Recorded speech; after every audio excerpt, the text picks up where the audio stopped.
Translation. I have studied the path of understanding the self-knowledge from my spiritual master, the personality of Godhead, and thus, after circumambulating him, I have come to this place, very much aggrieved to the separation. Purport. Sri Uddhava's actual life is a direct symbol of Chatur Shloki, Bhagavatam, enunciated first to Brahmaji by the personality of Godhead. Those 4 very great and important verses from Srimad Bhagavatam are particularly taken out by the Mayavadi speculators who construe a different purport to suit their impersonal view of monism. Here is the proper answer to such unauthorized speculators. The verses of Srimad Bhagavatam are purely theistic science, understandable by the postgraduate students of Bhagavad Gita.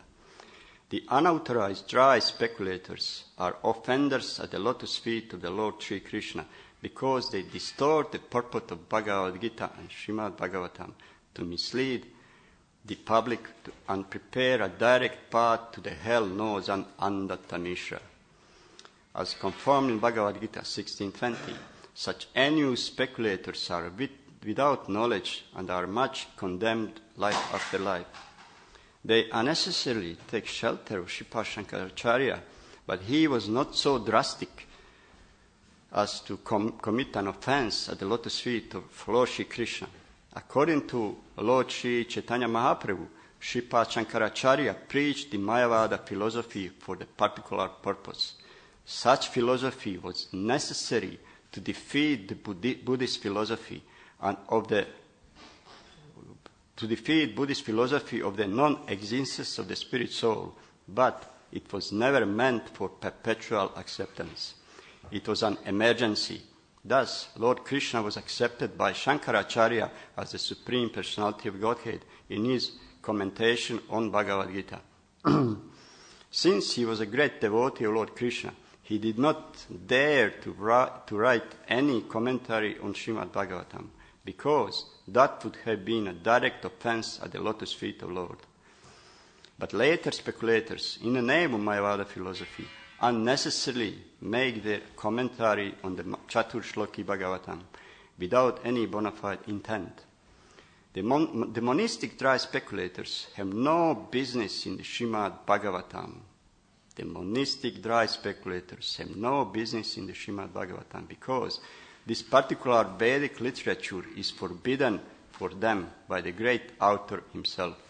Srila Vyasadeva has definitely forbidden persons engaged in religiosity, economic development, sense gratification, and finally salvation from trying to understand Srimad Bhagavatam, which is not meant for them. Bhagavatam 1:1-2. Sripad Sridhar Swami, the great commentator on Srimad Bhagavatam, has definitely forbidden the salvationists or monists to deal in Srimad Bhagavatam. It is not for them. Yet such unauthorized persons perversely try to understand Srimad Bhagavatam, and thus they commit offenses at the lotus feet of the Lord, which even Sripad Shankaracharya dare not to. Thus they prepare for their continuation of miserable life. It should be particularly noted herein that Uddhava studied the Chatur Shloki Bhagavatam directly from the Lord, who spoke them first to Brahmaji, and this time the Lord explained more confidentially the self-knowledge mentioned as the Paramam Sthitim. Upon learning such self-knowledge of love, Uddhava felt very much aggrieved by feelings of separation from the Lord, unless one is awakened to the stage of Uddhava, everlastingly feeling the separation from the Lord. In transcendental love, as exhibited by Lord Chaitanya also, one cannot understand the real import of the 4 essential verses of Srimad Bhagavatam. One should not indulge in the unauthorized act of twisting the meaning and thereby putting himself on the dangerous path of offense. Srila Prabhupada ki jai.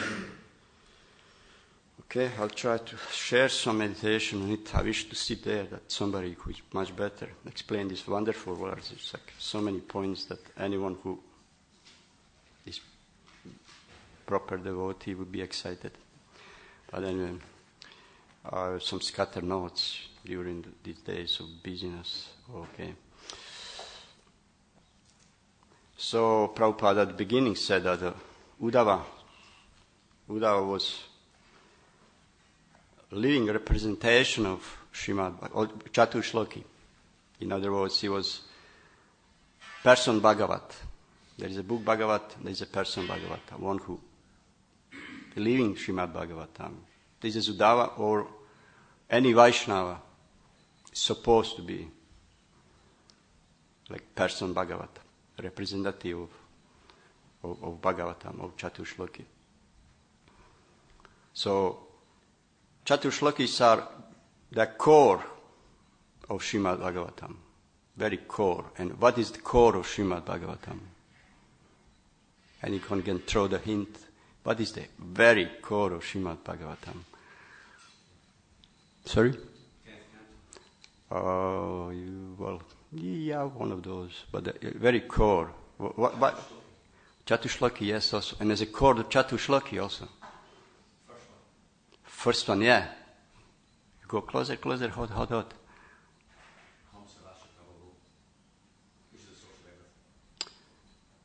It's personalism. It's interesting that this is first verse, and Krishna straight away in Chatushloki said like 3 times, me. So this was the most important point in entire culture, in entire spiritual life, to come to understand that God is the person. And then, because it's not my opinion, because Krishna stressed this in very first sentence, in the personalism. That's what God is, a person.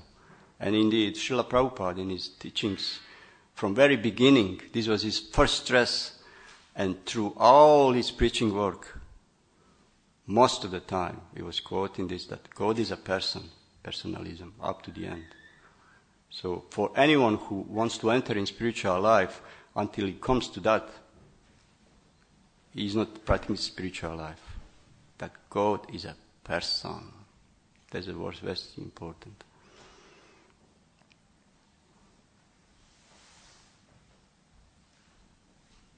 Anyway, although this last paragraph here points out who is qualified to accept Chatushloki, as he said, unless, what he said, unless something, this is 20 version. Unless one is awakened to the stage of Uddhava, everlastingly feeling the separation of the Lord in transcendental love, as exhibited by Lord Chaitanya, also one cannot understand the really import of the 4 essential verses. We are heading to that. We are not on that level, but we desire to, so this kind of qualifies us to mingle a little bit about. So there's a 4 shlokis. I prefer to, when I read, to summarize verse on a very few lines. It's much more easy to meditate on when I read. Because even this verse, if you see Chatushloki, is very poetic. If you really meditate on it, it's very poetic. It can mean, every word can mean like so many meanings. So try to a little bit play with, not play, but just share some of Chatushloki. So first question of Lord Brahma. It's interesting that, anyway, the Brahma could ask those questions only after he got darshan of the Lord. Before that, he couldn't ask that question. When he appeared on the lotus, he was totally bewildered. And he had some his own ability, he was nothing there. And he tried on his own. This is kind of natural, primordial tendency in all of us to come to understanding of something on our own. Is it true in your spiritual life? You try on your own. when you ask questions, on your ability. Only when these attempts are frustrated, then you can approach the authority. So that's what happened in Brahma. He tried on his own, couldn't understand. He could see only lotus. And then tried to go down the stem. He couldn't find anything. So his conclusion probably was there's nothing there. By own abilities, intellectual abilities, whatever, you can come only to that point, impersonal. Because you cannot understand that. Only by mercy of authority, which is Guru, you can start to question as Lord Brahma. Only when you got darshan with the Lord, then he could ask those questions. Very first question is he asking about personality. So all this is revealed in his heart. It's interesting there, when he was meditating so long time, when he heard word tapa, perform austerity, Prabhupada said, and Acharya says, he was performing austerities in Bhakti Yoga. So what sort of meditation or austerity you are performing in Bhakti Yoga? There's nothing there. We are so fortunate, we have so many activities to do. Brahma had nothing, absolutely nothing. It was not even light, nothing. And he said he was performing meditation in Bhakti Yoga. How that comes? What sort of meditation he was meditating? Because he didn't know anything. Any ideas? Well, he didn't know. He just heard the sound. Anyway, make sure time is running. Because he heard this later on in verses, or in after Chatushloki, Brahma explained to him, because you followed in the heart instructions I gave you through the sound vibration. Tapa. This is form of Bhakti Yoga. You accept instructions of Guru, of authority. And he was meditating, and then later on, of course, this is his performance. Like if somebody will give you just a chair and put you in a desert or somewhere at night, no light, and said, meditate, perform devotional service. What you would do there? Like something like similar, like there's nothing there. So, but instructions. That's a Bhakti Yoga. Anyway. So we're gonna go a little bit into Chaturshloki. That Lord Brahma asks, what is the nature of your form, of your personality? This is the first question, asking about personality. Acceptance of personality is first. What is form of your personality? In all respects. This is like Sambandha refers to the relationship. What is your person? But the Lord explains, first thing, I was at the beginning before creation starts. I'm present now as you see me. And when everything is annihilated, I'll be there. So first establishes this personality in the first shloka.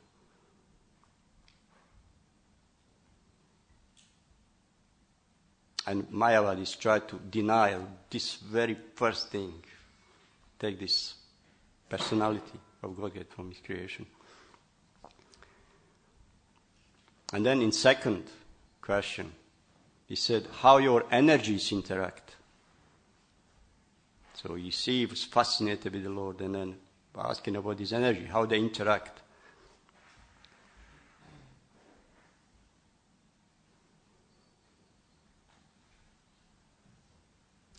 And then Krishna says, they interact in such a way that whatever you see of any value, if it's not in connection with me, is illusion.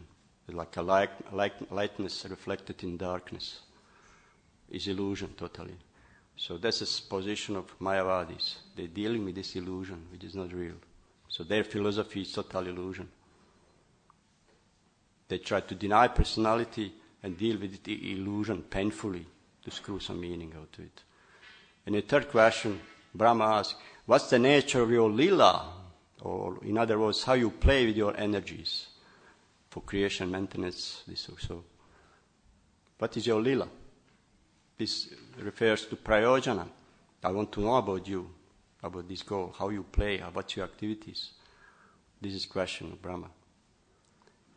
And then here is presented, we can say Achintya Bheda Bheda Tattva, when Lord says, as material elements enter into this cosmos and simultaneously do not enter into cosmos.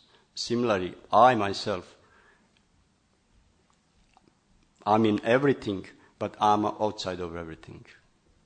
Again, point on individuality. My energies create everything, but they're my own personal abode, personal form, personal associates, which is outside of everything. Again, personality. And on the end, last question, Brahma asks, how can I attain you? Which is abhideya, process. How can I attain you? And then at the same time, how can I be free of pride, illusion that I'm a creator? Because you got a task to create a material universe. And the answer is, in all circumstances and all times, all places, one has to search up to this point. Which point? Up to, we just mentioned in 3 points, is to search up to the point that I'm a person and my energies. Up to this. This is entry into spiritual life. You may call yourself spiritualist, but until you enter into this point that God is a person with his energies, that's the beginning of spiritual life. He says, in all circumstances, all places, all times, one to search for that point. So that's a Chatur Shloki summarize.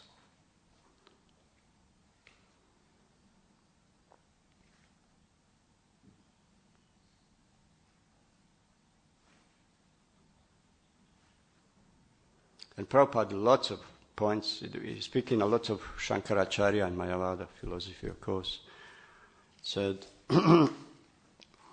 that, interesting that I was never, by mercy of Prabhupada, I was never so inimical to Shankaracharya as a person.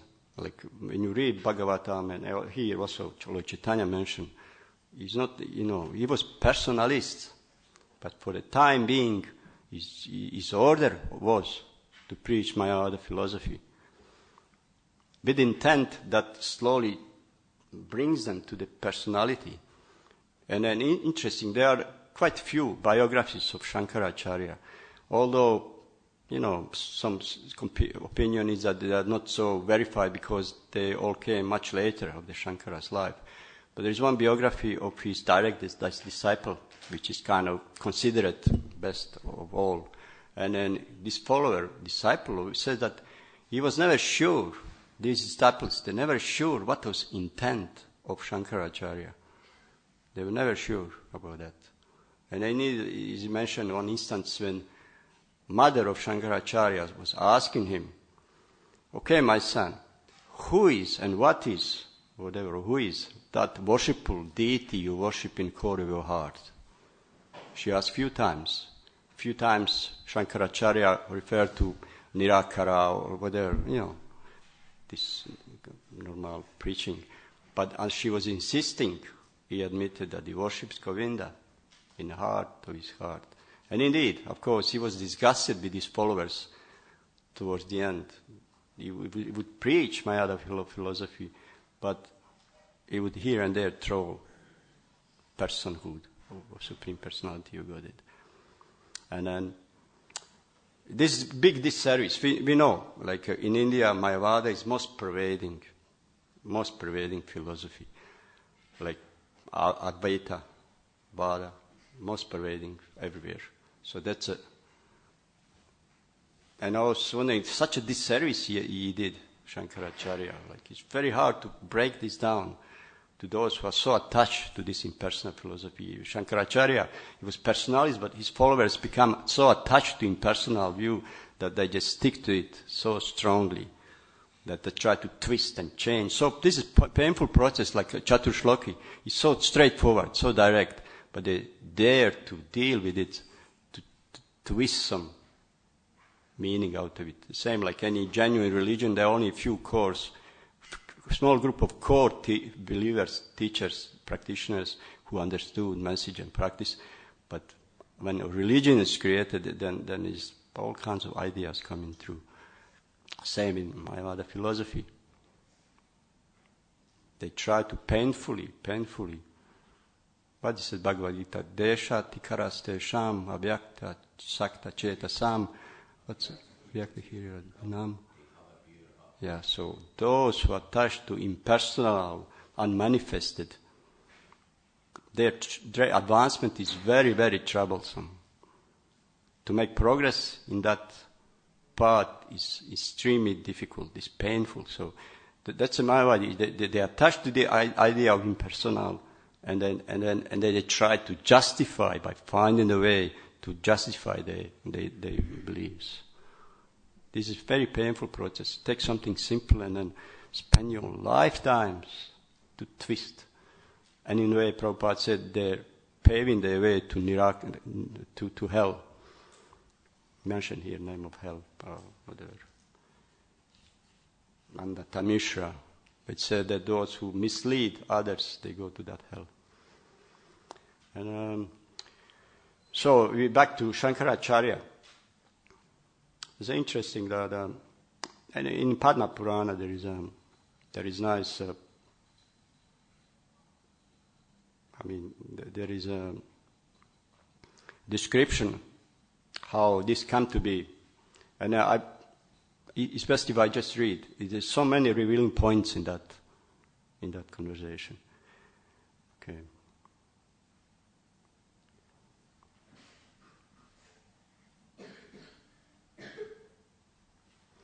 This is adapted from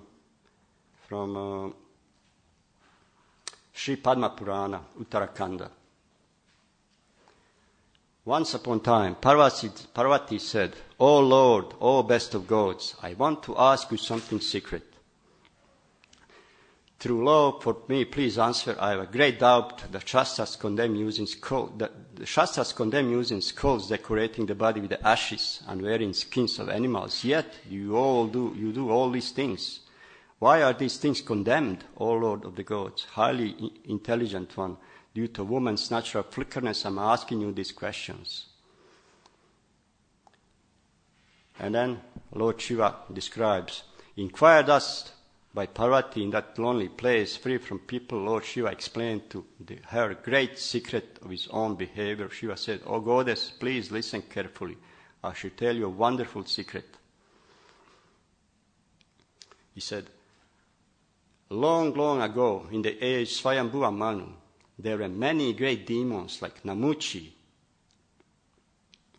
who were very powerful and valiant heroes. All of them were devoted to Lord Vishnu, acted purely and were free from all sins. It's interesting. Demons initially were followers of Vedic injunctions, were free from all sins.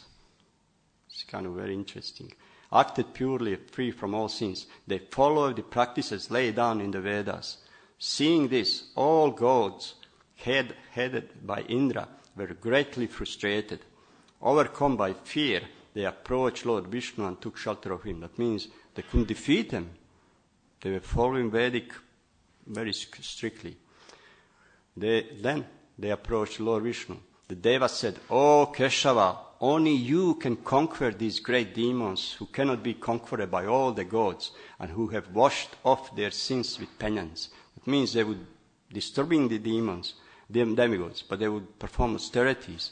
And by these austerities, they would wash off their sinful reactions. Therefore, it's so powerful.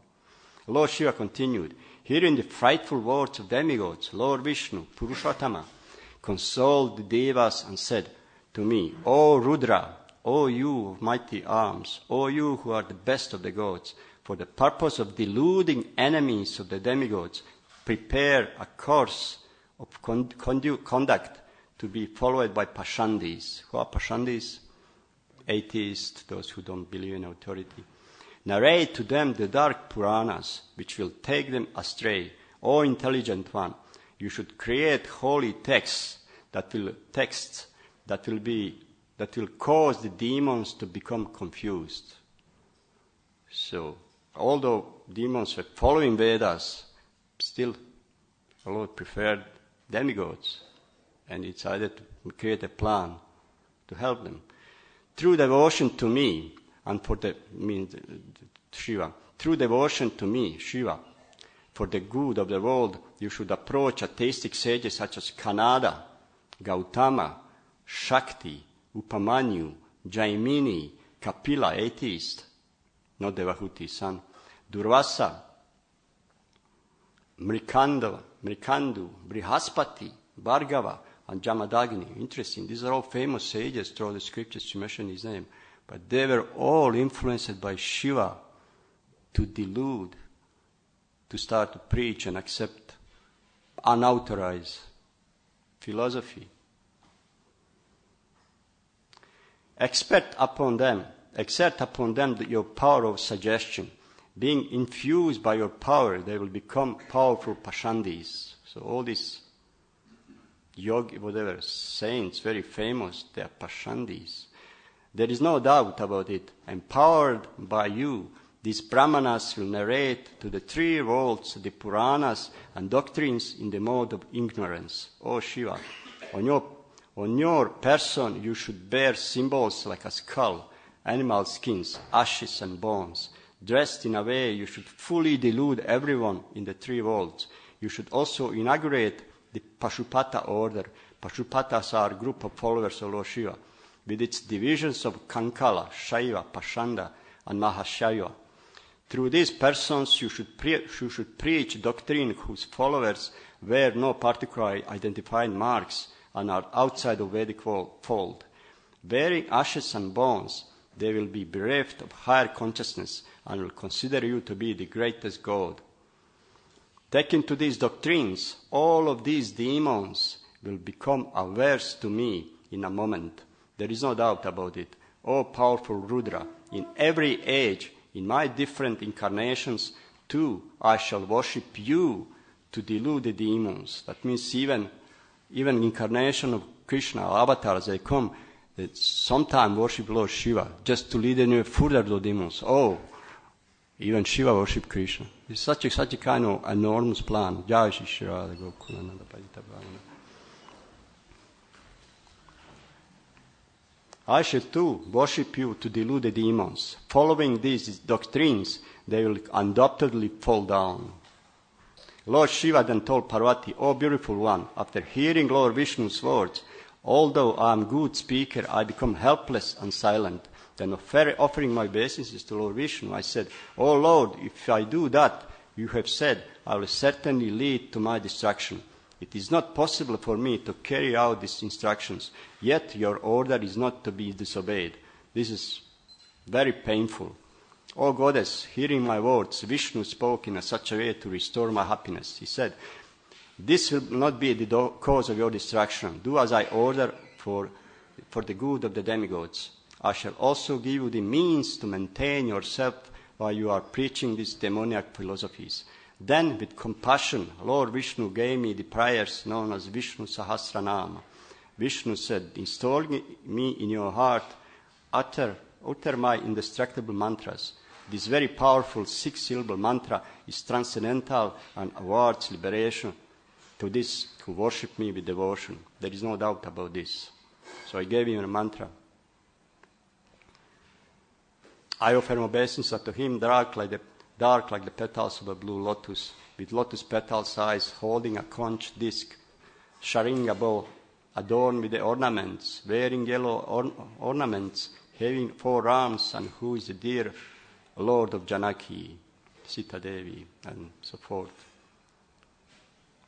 So all the sinful reactions to the varying ashes and bones will be destroyed, and everything will become auspicious due to reciting this mantra. O best of the gods, being pleased I shall destroy all sin. By my blessings, devotion to no other god than me will arise in your heart. Worship me, who is the supreme being. Obey my order due to love for me. Everything will be auspicious for you. Having thus ordered me, O goddess, he dismissed the host of the gods, who then returned to their own abodes. The gods, led by Indra, then requested me, O Mahadev Shiva, quickly perform those beneficial acts as instructed by Lord Vishnu. Mahadeva then said to Goddess Parvati, O auspicious one, for the good of the gods, I took the way of the Pashandis and started wearing skulls, hides, ashes, and bones, auspicious one. As instructed by Lord Vishnu, I distributed Tamastic Puranas and the Pashandi Shiva doctrines. O sinless one, by entering Gautama and other Brahmanas with my potency, I proclaimed texts outside of the Vedic fold. Adopting this system, I gave all of the wicked demons become awares to Lord Vishnu and were enveloped in ignorance. Applying ashes to their bodies and performing severe penances, they stopped worship Lord Vishnu and worshipped only me with flesh, blood, and sandalwood. So this is how we delude the demons. They stop to perform Vedic rites. They fall down. Receiving boons from me, they become intoxicated with power and pride. They were much attached to the object of senses and were full of lust and anger. In that condition, devoid of goodness, they were defeated by the devas, bereft of righteous paths. Those who resort to this doctrine of mine will always go to hell. So this is destiny of all impersonalists. O goddess, thus his behavior of mine is only followed by me for the good of the gods. Following Lord Vishnu's order, I decorate myself with ashes and bones, and so forth. It was stripped down. And then Parvati asks, O sinless one, tell me about the Tamastic scriptures that were composed by the Brahmanas bereft of devotion to the Lord. O Lord of the demigods, please tell me the names of their sequence. Lord Shiva replied, O goddess, please listen. In sequence I shall tell you about the Tamastic text. Simply by remembering them, even wise persons become deluded. First, I myself proclaim the Shiva, Pashupata, and related text. After my power had entered him, Kanada preached the Vaisheshika philosophy. Similarly, Gautama preached Nyaya, Kapila preached the atheistic Sankhya, Brihaspati preached the much censored Charvaka doctrine, and Buddha proclaimed Buddhism to destroy the demons. Mayavada or Advaita philosophy is an impious, wicked belief and against all the conclusions of the Vedas. It is only covered Buddhism. My dear Parvati, in Kali Yuga, I assume the form of a Brahmana, Adi Shankara, and teach this imagined philosophy. So that's most important for this verse. Advaita philosophy, covered Buddhism, is preached by Shankaracharya for the purpose. This Mayavada Advaita philosophy, preached by me in the form of Adi Shankara, deprives the words of the holy text of their actual meaning, and thus it is condemned in the world. It recommends the renunciation of one's own duties, since those who have fallen from their duties say that by the giving up the duties is religiosity. In this way, I have also falsely propounded the identity of the Supreme Lord as an individual soul. In order to bewilder the atheist in Kali Yuga, I describe the Supreme Personality, Godhead Lord Gauranga, Krishna, to be without any form and without qualities. Similarly, in expanding Vedanta Mahastra, I describe the same non-scriptural and inauspicious Mayavada philosophy in order to mislead the entire population towards atheism by denying the personal form of my beloved Lord. So that's what Lord Shiva did. Came as a Shankara to delude the entire world. His influence is so strong still. Therefore, we need so many proper, bona fide commentaries on these 4 verses on entire scriptures to refute that, to reestablish authority. That's how it's interesting. In the beginning, I forgot to mention that, in the beginning, there was a sound vibration of Om. From that Om, Gayatri Mantra expanded. From Gayatri Mantra, Chatur Shloki expanded. And from Chatur Shloki, entire Vedic scriptures expanded. So it's not just Bhagavatam. And Srimad Bhagavatam is the most complete form of the Vedas. So this essence of the essence of the essence of the essence is Srimad Bhagavatam. All the way from Om through Gayatri, to Chatur Shloki, to Vedas, to Bhagavatam. I'm finished here. somebody has something to speak, say, in regard of this, not something outside of it. And questions may ask to somebody who's advanced. Hare Krishna. Thank you very much. Question, just the last thing you mentioned, Om to Gayatri to Chatusloki. Yeah. Someone may think, well, where's the Mahamantra in all this? Is it? What do you think? Huh? What do you think?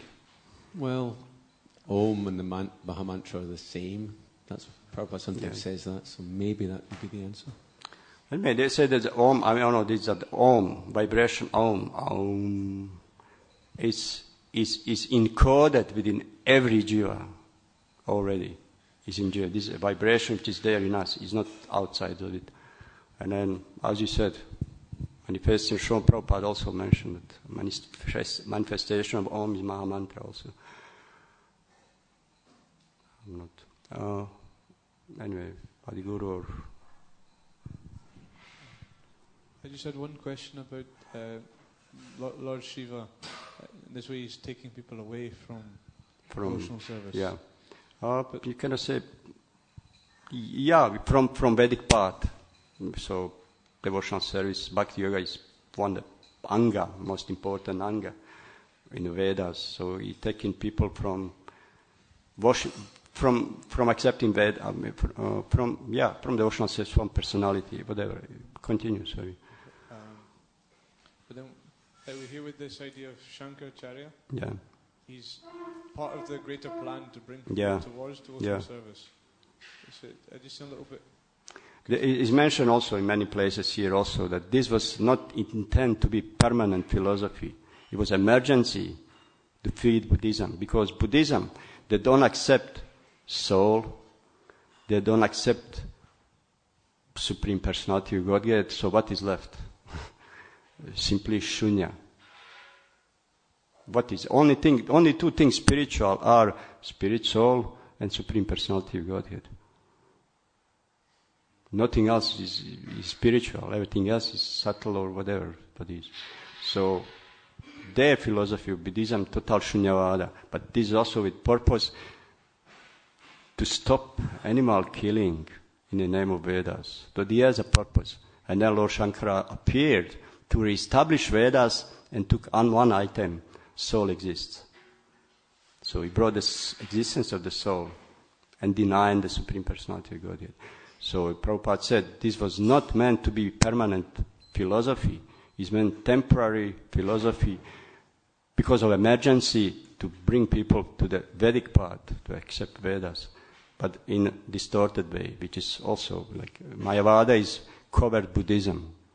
It's almost like Shunyavada. I presume that before Lord Shankara, there was Brahmavada, which is slightly different in its subtlety, Brahmavada. Like Brahmavadis accept that they are Brahma, Paramatma and Bhagavan, but they decided to accept Bhagavan as a supreme. They don't deny them, they are not offenders, but they accept all-pervading Brahman as a supreme absolute truth. So they are not offenders. So before that, like 4 Kumaras were Brahmavadis, Shukadeva Goswami was Brahmavada, but with Shankaracharya, Mayavada was kind of more down core philosophy. So he preached that with the purpose, just with the purpose. Therefore he was disgusted with his followers by saying many times, Bhaja Govinda, worship Govinda. And in his commentary on Bhagavad Gita also, he points out the Supreme Personality of Godhead. So he came to delude, preached impersonal Prabhupada. He was personalist himself. These are the, Adguru, sorry. But just one point is that the Buddhists drove the Vedas out of India. So Shankaracharya Prabhupada says he preached Buddhism, but based on the Vedas, same philosophy. I mean, when you take Vedic scriptures, really, if you read, there's so much Vedic points there. There's so much Vedic ideas there within the Buddhist philosophy or writings. Anyway. So Shankaracharya, he brought the Vedas back. Yeah. That was one of the main things that he did. So that they could then go forward on a Vedic basis. But I was just thinking about this Om. Govinda knows this, that the AUM is the same meaning as the Maha Mantra. Oh. Maha Mantra Prabhupada says, please dear Radha, please Krishna, please engage me in your service. So A is Krishna, and M is Radha, and U is Radha, and M is the Jiva. AUM is the three letters of the Om. Yeah, I read this somewhere. Yeah, it's a nice point. Yeah, but very few people know that. Well, we all know it now. Accept. Yeah, we know now. Yeah. I mean, in outside of Ayurvedic, whatever, they don't know that. Yeah. Okay, let's finish here. Srila Prabhupada ki jai, Srimad Bhagavatam ki jai, Gaur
Hare Krishna, Krishna Krishna, Hare Hare, Hare Rama, Rama Rama, Hare Hare, Hare Krishna, Hare